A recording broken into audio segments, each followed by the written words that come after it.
Cinquième et dernier numéro du journal de l'économie sur Sika TV pour le compte de cette semaine. Bonjour et bienvenue.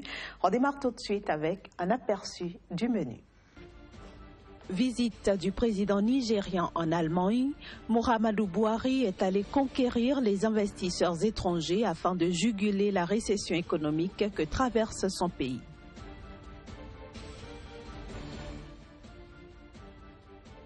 En reprise de la production de phosphate sur le site de Metlaoui en Tunisie, elle avait été suspendue suite à un mouvement social.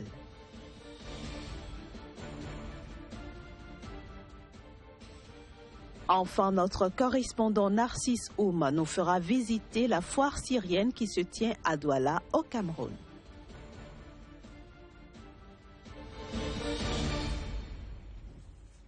Le président nigérian Muhammadu Buhari est donc en visite officielle en Allemagne. Objectif, tenter d'attirer des investisseurs étrangers dans son pays, le Nigeria, un pays en proie à une récession économique qui frappe tous les secteurs d'activité.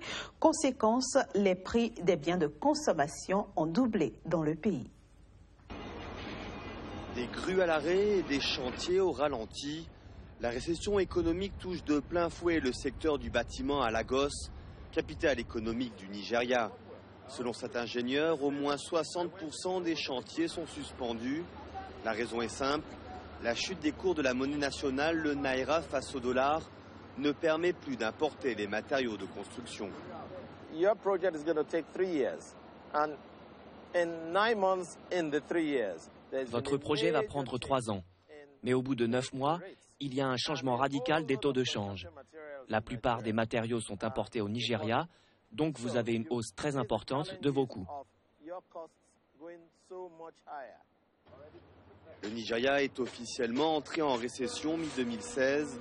Dépendant de son pétrole à hauteur de 70% de son budget, le pays souffre de la baisse des cours du baril. De plus, les attaques répétées de groupes armés sur les infrastructures pétrolières ne font que diminuer la production. Sur ce marché spécialisé dans les tissus, l'activité ne ressemble pas à celle des grands jours. La récession touche directement le porte-monnaie des consommateurs. C'est cher et on ne s'attendait pas à cela. Par exemple, j'avais l'habitude d'acheter du tissu pour 2 € et maintenant 4 ou 5 €.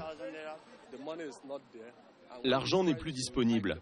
Et quand vous essayez de monter les prix, vos clients se plaignent. Mais qu'est-ce que l'on peut faire? Nous avons un commerce. Nous devons leur expliquer et augmenter les prix graduellement pour garder nos clients. À la récession vient s'ajouter le chômage. Seulement 54 millions de personnes travaillent à temps plein sur une population de plus de 170 millions d'habitants. Un avenir sombre pour le Nigeria que le président Muhammadu Buhari, élu il y a un peu plus d'1 an, a du mal à éclaircir. La production de phosphate a repris à Metlaoui en Tunisie après un nouveau blocage dû notamment à un mouvement social.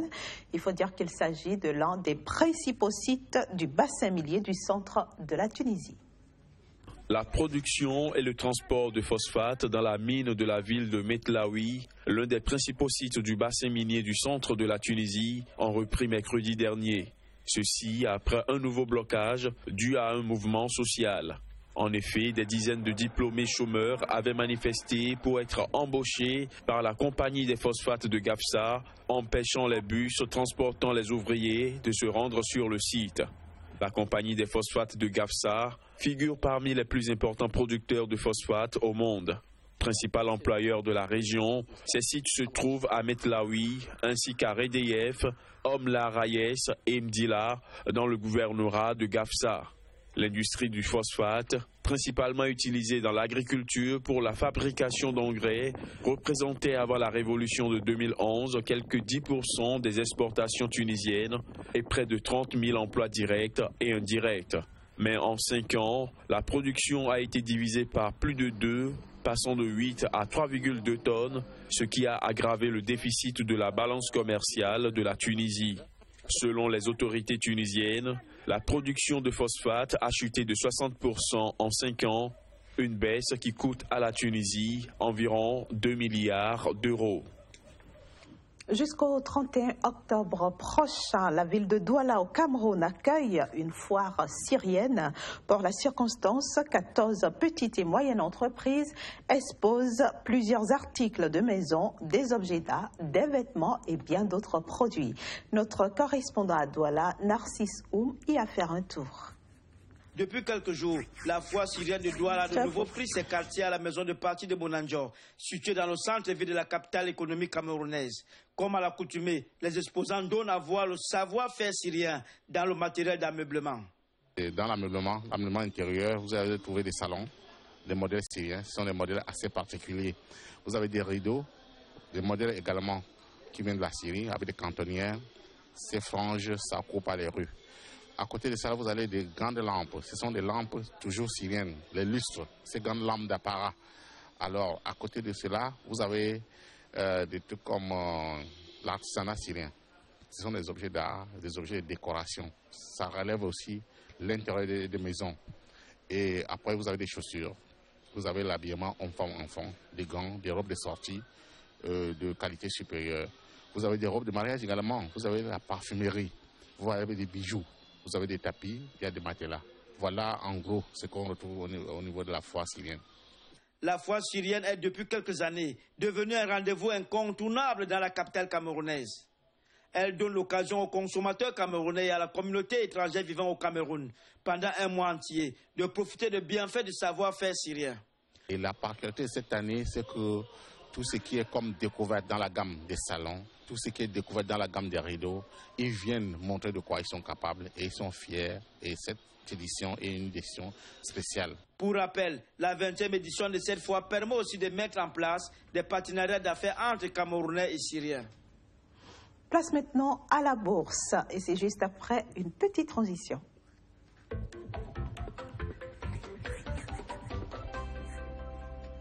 Et nous retrouvons Flavien Aïdino. Bonjour Flavien, bienvenue. Merci, bonjour Inès. Vous êtes économiste, gestionnaire, consultant en communication, également conseiller en investissement, consultant en bourse. Alors, pour la première fois depuis un an, la capitalisation boursière de la BRVM est passée sous la barre des 7 milliards de francs CFA. Qu'est-ce qui s'est passé exactement? C'est cela, et c'est justement à la séance de bourse du vendredi dernier que la capitalisation boursière du marché financier régional de l'UEMOA est passée à 6 987,8 milliards de francs CFA. Il faut dire que les actions cotées à la bourse régionale des valeurs mobilières ont collectivement perdu quelques 900 milliards de francs CFA en matière donc de valeur boursière. Il faut dire que le niveau record a été atteint en mars dernier, donc le 10 mars 2016, où on a atteint un niveau record de 7 902 milliards de francs CFA en matière de capitalisation boursière. Et dans ces conditions, on remarque bien qu'on s'éloigne de l'objectif de 8 000 milliards que le staff de la BRVM s'est fixé comme objectif pour 2016. On va également dire que les indices ont également reculé et on va observer que l'indice BRVM 10 a connu un recul de 14,3% depuis le 3 janvier 2016 et l'indice BRVM Composite un recul de 7,8%. Flavien Aïdino, parlons maintenant de la publication des résultats semestriels au niveau de Vivo Énergie Côte d'Ivoire. On peut dire que l'entreprise se porte plutôt bien. Alors, l'entreprise a effectivement publié ses résultats et la filiale de distribution des produits pétroliers du groupe anglo-néerlandais Shell a déclaré un bénéfice net de 2,3 milliards de francs CFA pour le premier semestre 2016. Et lorsqu'on compare ce résultat à la même période de 2015, on se rend compte que c'est une hausse de 10%. Et les volumes de produits vendus ont augmenté de 9%. Mais on remarque sur la BRVM que le titre Vivo Énergie affiche le meilleur rendement du secteur de la distribution, une croissance de 145,6% depuis le début de l'année 2016. Et sa capitalisation boursière a fait un bond remarquable et s'est passé de 155 millions de dollars au 9 octobre 2015 à 348,7 millions de dollars en 2016 à la même période.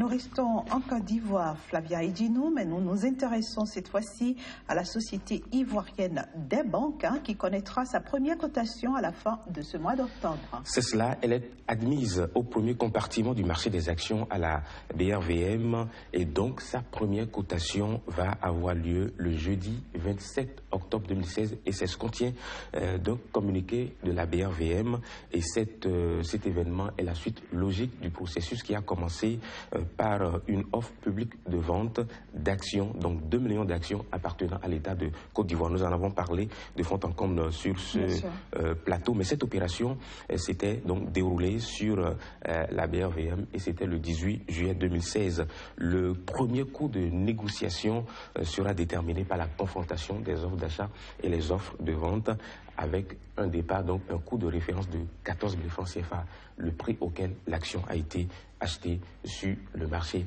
primaire. Et on va dire que ceux qui avaient voulu acheter ce titre mais qui n'ont pas pu ont désormais l'opportunité de le faire grâce au marché de la bourse, donc par négociation en se remettant bien sûr aux sociétés de gestion et d'intermédiation.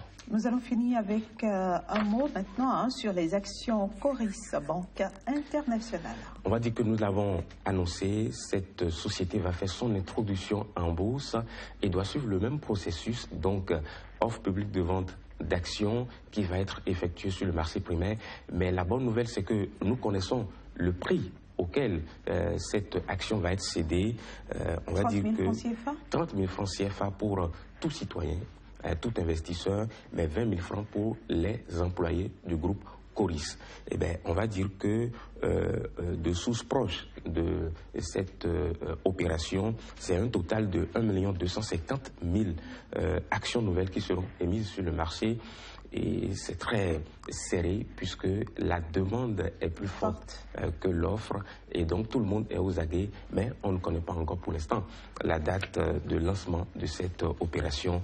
On attend de voir. Alors pour conclure, Flavia Idjinou. Alors pour conclure, on va dire que j'ai parlé tout à l'heure donc de la capitalisation boursière de la BRVM qui est passée sous la barre des 7 000 milliards. Il y a quelques éléments qui expliquent cet état de choses, notamment le titre Ecobank, donc le titre du groupe Ecobank, qui a connu un recul de 56,3% depuis depuis janvier 2016.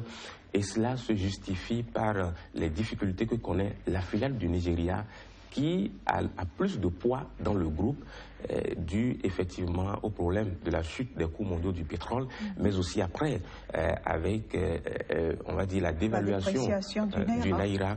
Et donc cette filiale qui a plus de 60% de poids dans le groupe connaît quelques difficultés et ça se traduit ça se répercute sur le groupe en général puisque les investisseurs vont anticiper cette chose. Il y a également le titre Onatel qui, depuis le début de l'année, a connu un repli de 26% et cela s'est accentué avec les différentes difficultés, avec la grève des agents, mais aussi ce qui a été infligé comme amende à la société pour services pas de qualité. Merci beaucoup Flavia Idjinou pour toutes ces informations.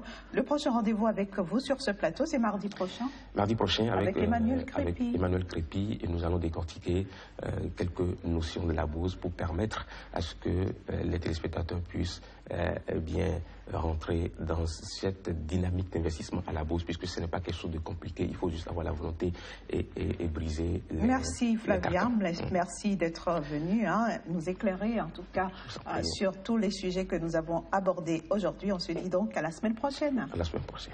À vous aussi, chers amis téléspectateurs, je dis à la semaine prochaine, dès lundi d'ailleurs, pour un autre numéro du Journal de l'économie.